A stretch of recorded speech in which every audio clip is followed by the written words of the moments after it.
오늘 말씀의 제목은 아기 예수님의 마음이라는 제목으로 하나님 말씀 나누겠습니다. 인류 역사상 가장 위대하고 영광된 사건이 무엇일까 생각해 보니까 그리스도인으로서 두 가지가 있을 것 같아요. 하나는 뭐냐면 우리를 구원할 메시아가 이 땅에 태어나신 거예요. 또 하나는 뭐냐면 하나님의 아들이 사람이 되셔서 우리를 위해 이 땅에 오신 거예요. 이것보다 가장 위대하고 영광된 사건은 없는 것 같아요. 이 사실을 의사이면서 역사학자인 누가가 정확한 사실적인 관점에서 또 논리적인 문체를 가지고 누가복음을 써내려 갑니다. 그래서 그 누가복음 안에는 그리스도의 역사성과 실제성, 이 모든 것들이 차례대로 기록되어져 있어요. 이 책을 누구에게 주려고 하냐면 총독에게 보고서 형식으로 쓰여진 책이 누가서입니다. 그래서 누가서를 보면 참 객관적이고 굉장히 논리적이고 사실에 입각한 이야기들을 아주 세세하게 기록한 것을 엿볼 수가 있습니다. 오늘 우리가 읽었던 본문의 말씀, 예수 그리스도의 나심에 대한 이야기를 누가가 아주 객관적인 관점에서 기록하고 있는 겁니다. 유대 나라를 다스리던 총독 아구스도가 인두세를 걷기 위해서 인구 조사를 합니다. 그때 다 호적을 하라는 명령을 내려서 요셉도 마리아도 그 명령에 따라서 예루살렘으로 갔다는 거예요. 길을 가다가 날이 저물어서 여관을 찾아 유하려 했지만 여관마다 사람들이 꽉 차 있습니다. 모두가 다 그 명령에 따라서 호적하러 각자 고향으로 왔기 때문에 그래요. 근데 마리아는 지금 현재 상태가 만삭이 된 몸이래요. 만삭이 된 몸. 곧 아기가 태어날 징조가 있었다는 거예요. 그때 아무리 찾아도 여관이 없어요. 병원은 비롯하고 병원은 생각지도 못하고 여관이 없어요. 그래서 결국에는 밀려서 마구간이라도 빌려서 거기에 그냥 바람이라도 피하려고 그곳에 거하게 되는 겁니다. 사람들은 마구간을 찾아오지 않죠. 그래서 그곳에서 아마 마리아와 요셉 그리고 갓 태어난 아기 예수님 이렇게 세 사람만이 있었을 거예요. 그리고 몇몇 양떼라든지 다른 짐승들이 그곳에 있었겠죠. 잘 아시는 것처럼 아기 예수가 누워있는 곳은 현대적인 시설을 갖추고 있는 어떤 산부인과도 아니에요. 산부인과도 아니고 어떤 훌륭한 건축가가 잘 장식하여 만든 좋은 집도 아닙니다. 성경은 그 사실을 아주 매번 강조하듯이 이야기하고 있어요. 아기 예수가 누운 자리는 따뜻한 온돌도 아니고 포근한 침대도 아니고 아기 예수를 덮은 이불은 값비싼 비단도 아니고 값싼 포대기쯤 될 거예요. 그리고 침대는 쿠션이 아니라 풀덤풀이라고 성경은 분명히 기록하고 있습니다. 이것이 하나님의 아들이 세상에 태어나신 모습이에요. 우리를 위해 이 땅에 메시아로 오신 그분 예수 그리스도의 모습이에요. 여기서 주목할 것이 있는데 이렇게 탄생한 예수를 과연 사람들이 나의 주인으로 그리고 하나님의 아들로 믿을 수 있냐는 거예요. 굉장히 어려운 일인 것 같아요. 일생 동안 그의 인생을 가만히 좀 들여다보면 예수님의 삶은 처녀의 몸에서 잉태되었고 구유에서 태어났고 그리고 또 나사렛 촌에서 목수일을 하면서 그렇게 사셨어요. 또 문둥병자, 안진뱅이들, 마귀 들린 사람들, 병자들, 세리들, 창기들, 어부들을 놓아놓고 하나님 나라를 세운다고 설파하듯이 그들에게 복음을 전해요. 이것은 세상 사람들의 관점에서 보면 참 우스운 일이에요. 우스운 일이에요. 저것들이 도대체 무엇을 한다고 저렇게 모여서 이렇게 일하게 하는지 다른 사람들은 이해할 수가 없어요. 그 모친 비롯해서 가족들도 마찬가지예요. 예수를 향해서 미쳤다, 정신 나갔다라고 성경은 표현하고 있어요. 종교가들 눈에서도 예수님을 모욕하고 있는 정신병자쯤 되는 것으로 예수를 표현하고 있습니다. 그가 어떻게 메시아냐는 거예요.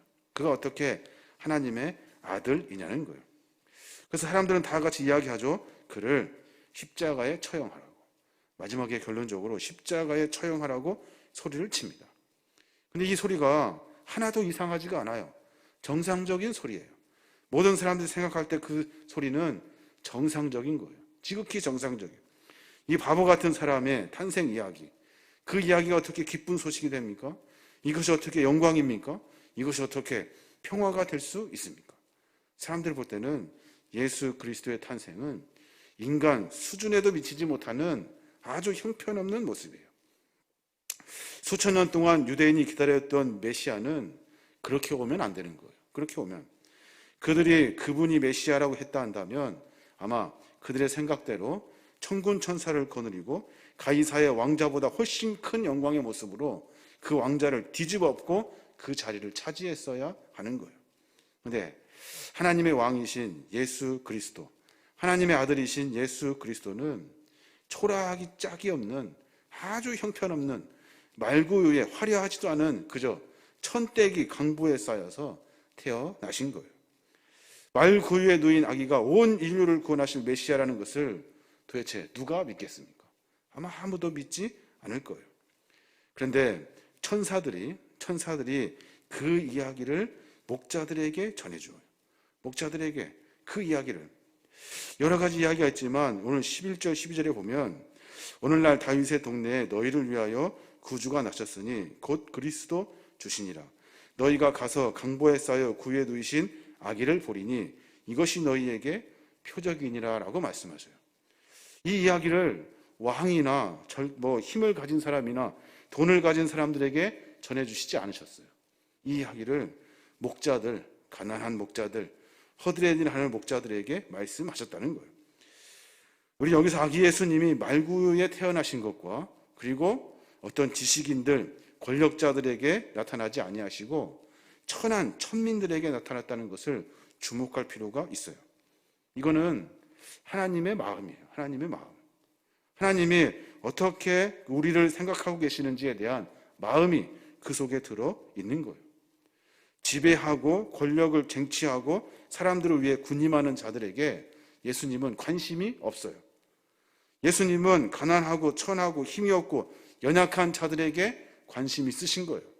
그래서 그들이 살고 있는 삶의 터전 속으로 예수님은 찾아오신 거예요. 어쩌면 더 천하고 더 연약하고 더 지저분하고 더 추한 모습에 그 모습의 현장에 예수님이 오신 거예요. 여러분 분명히 기억하셔야 됩니다. 시저 왕자와 같은 화려한 곳만 찾아다니면 주님을 만날 수가 없어요. 하나님이 말씀하신 대로 우리의 삶 가운데 가난하고 어렵고 힘들고 여러 가지로 불편한 사람들과 함께 하시려고 하신 것이 하나님의 마음이에요. 그런데 우리는 마치 왕자에 있는 것처럼 화려한 것만 찾아다니고 그리고 편한 것만 쫓아다니면 그곳에는 하나님의 마음이 없어요. 하나님은 그곳에 관심을 두지 않으신다는 거예요. 우리의 마음을 낮추고 겸손하게 말구유까지 내려가신 주님을 우리가 만날 수 있어야 하는 거예요. 우리 마음 가운데 주님의 마음을 이해할 수 있어야 하는 거예요. 이번 성탄에 내가 찾아야 할 사람은 누구인지 생각해 보셔야 돼요. 내가 도울 수 있는 사람이 누구인지 생각해 보아야 하는 거예요. 주님이 탄생하시며 찾아가신 말구유와 같은 곳이 어디인지 생각해 보아야 하는 거예요. 그래야 주님은 그곳에 계신다는 거예요.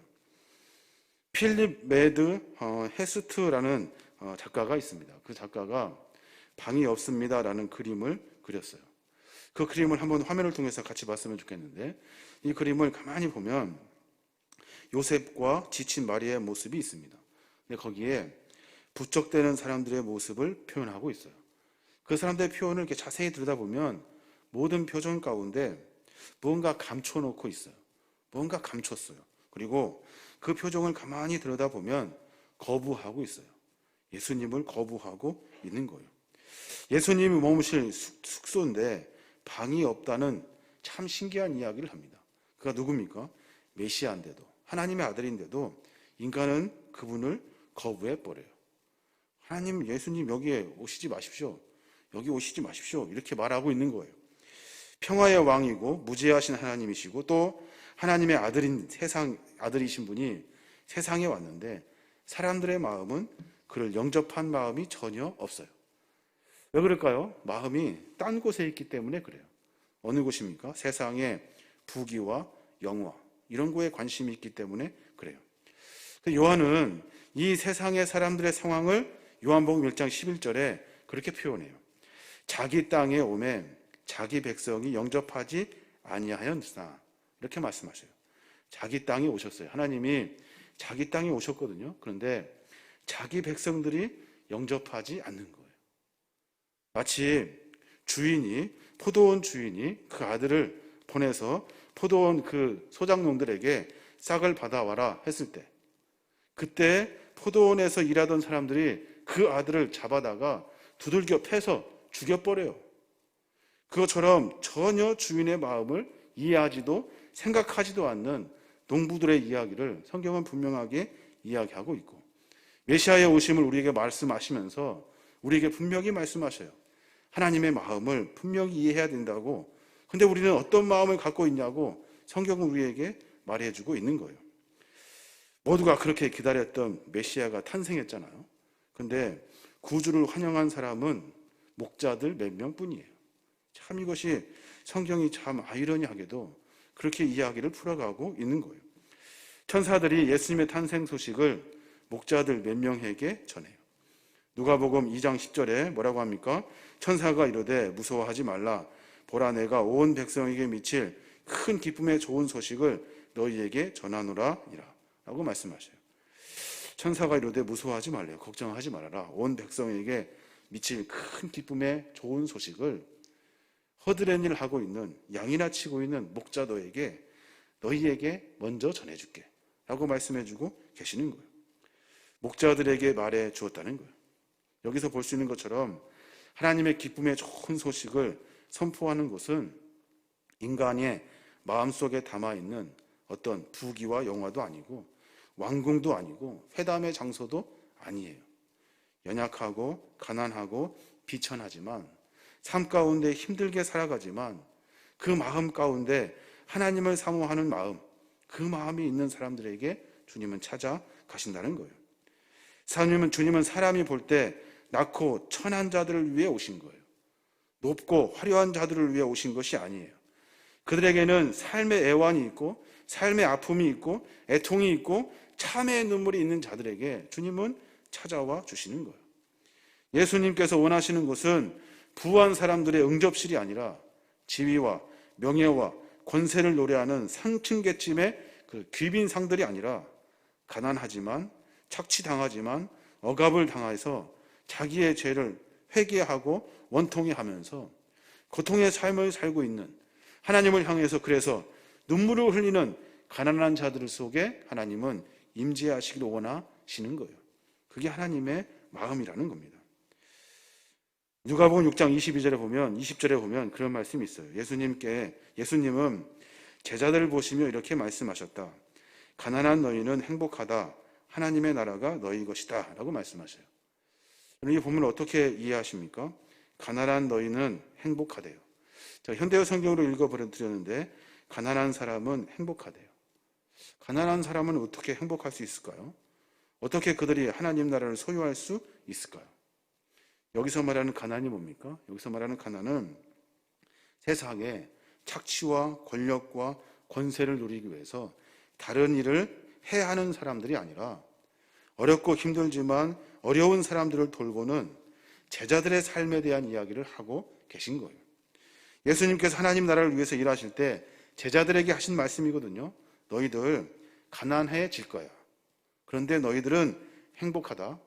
왜냐하면 너희 가운데 하나님 나라가 있으니까. 이 땅 가운데 하나님의 자비와 사회의 그 정의의 실현을 위해서, 어려운 이들을 위해서 매번 몸부림치는 사람들에게 그의 삶을 가만히 들여다보면 가난하지만 어렵지만 물질을 나누어야 하는 삶의 에너지를 다 소비해내야 하지만 그 가운데 하나님의 은혜가 있다는 거예요. 그래서 가난하지만 행복할 수 있고 그 행복은 하나님 나라를 만나게 된다는 거예요. 그래서 예수님은 어려운 이들에게 찾아오시는 거예요. 고난을 당한 이들에게 찾아오시는 거예요. 우리의 삶의 모습도 마찬가지입니다. 우리가 스스로 가난해지고 낮아지고 이웃을 위해서 헌신하고 사명을 감당하는 마음이 있어야만이 그 마음을 보시고 하나님은 우리에게 행복을 허락해 주셔요. 우리에게 하나님 나라를 만들어 주시는 거예요. 우리가 이번 성탄절에 맞이해서 여러 가지 일들을 하고 있어요. 특별히 아이들을 돕는 일들을 우리가 부족하지만 조금씩 나눠지려고 해요. 사실 준비한 숫자가 있었는데 그 숫자보다 훨씬 많은 숫자가 모여졌어요. 얼마나 감사한지 몰라요. 그래서 그것뿐만이 아니라 다른 이웃의 아이들에게도 또 몇 개를 나눠줄 수 있는 그런 기회들이 있었어요. 저는 거기에 하나님의 마음이 있다고 생각해요. 하나님은 그들 가운데 계시는 거예요. 우리가 스스로 가난해지고 있는 거거든요. 우리가 그것을 끌어안고 다른 사람들처럼 돈의 숫자를 계산하고 있다면 그런 일을 할 수가 없어요. 그런데 우리는 스스로 가난해지기를 몸부림치고 있는 거예요. 하나님은 그 가난을 보시고 행복하다 말씀하시고 우리들을 통해서 하나님 나라다라고 말씀해주고 계시는 거예요. 제자들에게 하신 말씀이거든요. 이것이 바로 하나님 예수 그리스도의 마음이 되는 거예요. 사도 바울은 뭐라고 이야기합니까? 고린도후서 6장 10절에 보면 가난한 자 같으나 많은 사람을 부유하게 하고 아무것도 없는 자 같으나 모든 것을 가진 자다라고 말해요. 이 사람이 누굽니까? 신앙인들이에요. 그리스도인들. 가난한 자 같으나 많은 사람을 부유하게 하고 아무것도 없는 것 같은데 모든 것을 가진 자. 이게 바로 그리스도인이라는 거예요. 누추하고 냄새나고 천한 말구에 오신 예수님은 스스로 가난하게 하신 거예요. 스스로 비천한 길을 가신 거예요. 스스로 가장 낮아진 모습을 우리에게 보이신 거예요. 왜 그렇습니까? 주님은 그러한 자들을 위해 오셨다는 것을 우리에게 가르쳐 주시려고 하시는 거예요. 근데 우리는 어떻습니까? 우리는 더 부한 것, 더 좋은 것, 더 화려한 것을 쫓으며 살아요. 그는 하나님의 마음이 아니라는 겁니다. 제가 좋아하는 교수님이 계신데 미국 콜롬비아 신학교 설교학 교수인 웨이드 휴이라는 교수님이 계셔요. 그분이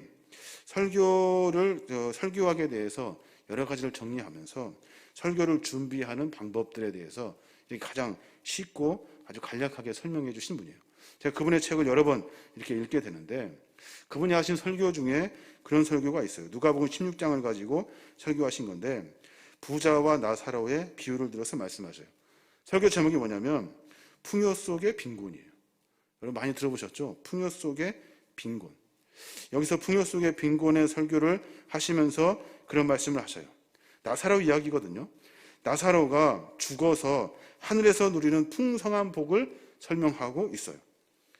우리는 우리 시대 가운데 우리의 삶 가운데 부와 향락을 쫓으며 살아요. 그런데 진짜 복은 어디에 있냐면 우리가 죽어서 누리게 될 하나님 나라의 복이라고 설명해 주고 계셔요. 무슨 말이냐면 부자는 세상의 것을 막 쫓으며 살아요. 마치 그것이 전부인 것처럼 살아요. 나사로는 부자가 떨어뜨리는 부스러기를 먹으면서 살지만 흠모하고 사모하는 마음이 있다는 거예요. 하나님 나라에 대한, 하나님에 대한. 그래서 가난하지만 그의 마음은 늘 하나님을 향해지고 있어요. 죽은 다음에 어떻게 됩니까? 여러분 잘 아시는 것처럼 부자는 아주 그냥 어려운 곳에 가요. 지옥 같은 곳에 가요. 거기에서 물 한 방울을 먹기 위해 몸부림을 쳐요. 나사로는 아브라함과 함께 그런 거룩한 삶을 살게 된대요. 그 이야기 속에서 풍요한 자들 속에 빈곤한 자들이 있대요. 저는 그 글을 읽으면서 그런 마음이 들더라고요. 내가 풍요한 자구나. 내가 무엇을 쫓으며 살아가고 있는가? 도대체 더 이상 무엇을 얻으려고 하는가? 라는 사실을 우리가 알게 돼요. 우리는 풍요 속에 있어요. 근데 그 가운데 하나님의 가장 귀한 복을 누릴 수 있는 그리스도인이에요. 그것은 하나님이 우리에게 오신 그 마음을 이해하는 거예요. 가난하고 천한 자들을 위해 오신 예수 그리스도의 마음을 이해하고 우리 스스로 가난해지기 위해 노력하는 거예요. 가난해져라, 거지가 되라라는 말이 아니라 어려운 이들을 돕는 그런 수고와 노력을 해야 한다는 이야기예요. 그것이 바로 하나님의 마음이라는 겁니다. 우리 마음속에는 하나님을 담을 수 있는 거룩한 방이 있어야 된대요. 우리 마음속에는 내가 하나님을 모실 수 있는 틈이 없습니다. 예수님을 모셔드릴 틈이 없어요. 왜냐하면 내 마음 가운데는 세상의 부귀와 영광을 누려야 될 것이 많기 때문에 그것을 담기에도 내 방은 부족합니다 라고 말해서는 안 된대요. 우리 삶 가운데 분명히 하나님이 우리에게 찾아와 주셔서 우리의 마음을 움직이셔서 하나님의 마음대로 가난하고 애쓰고 수고하고 어려워하는 이들을 도우려고 하시고 구원하시려고 하시는 하나님의 마음을 우리가 분명히 이해해야 하는 거예요. 가난한 이들을 위해 애쓰는 사람이 바로 하나님 나라의 주인공이라는 겁니다. 사랑하는 우리 모두가 이런 것에 마음을 두고 힘쓰며 살아야 하는 겁니다. 이런 교회가 되어야 건강한 교회가 되는 거예요. 이런 신앙의 삶의 모습을 몸부림치며 삶을 살아내어야만이 하나님의 마음을 이해한 거룩한 신앙의 삶이 되는 겁니다. 주님은 낮고 천한 곳에 오셨어요. 화려하고 대단하고 높고 궁전 같은 곳에, 그런 곳에 오시지 않았어요. 여러분, 이것을 잘 이해하셔야 돼요. 그러면 하나님의 마음은 어디에 있습니까? 하나님은 화려하고 돈 많고 부하고 다른 사람을 위해 군림하고 이런 거에는 하나님은 관심이 없어요. 연약한 자들, 힘이 없는 자들, 그리고 궁핍한 자들에게 하나님의 마음이 거기에 있는 거예요. 하나님 나라를 매번 이야기하지만 그 나라를 누가 소유할 수 있습니까? 하나님의 제자로 가난하기를 몸부림치는 사람들. 그래서 가난한 사람은 행복하고 행복한 이들을 통해서 하나님 나라를 만들어 가시는 거예요. 지극히 높은 곳에서는 하나님께 영광이요, 땅에서는 기뻐하심을 입은 사람들 중에 평화로다라는 말씀이 있어요. 여러분 잘 아시는 말씀이죠. 지극히 높은 곳에서는 하나님께 영광이래요. 지극히 높은 곳이 어딜까요? 지극히 높은 곳, 하늘 꼭대기일까요? 그렇지 않아요. 지극히 높은 곳은 하나님의 마음이 있는 곳이에요. 그곳이 가장 높은 곳이에요. 왜냐하면 하나님이 그곳에 오시기 때문에 그래요. 하나님이 오셔서 하시는 일들은 하나님의 영광이 돼요. 왜냐하면 하나님의 마음이 그 안에 들어있기 때문에 그런 거예요. 땅에서는 기뻐하심을 입은 사람들 중에 평화로 돼요. 땅이 어디예요? 이 땅이죠. 이 땅은 하나님의 마음이 있는 곳을 기쁨으로 감당하는 사람들, 그 사람에게 참 평화가 이루어진다는 말씀이에요.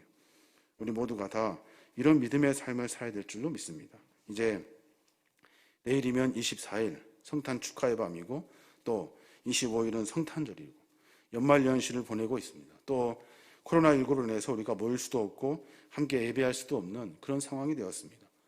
우리가 분명히 알아야 될 것은 하나님의 마음이 어디에 있는지 한번 깊이 생각해 봐야 합니다. 하나님이 어디에 오셨는지, 하나님이 무엇을 하시려고 하시는지 우리가 분명히 묵상해서 우리의 삶의 모습을 그곳에 내어드려야 하는 겁니다. 그게 바로 신앙인들의 모습이 되는 겁니다. 저와 여러분이 이런 귀한 기간 가운데 하나님의 거룩한 백성으로 삶의 모습을 점검하고 나아가시는 거룩한 믿음의 종들 되시길 바랍니다.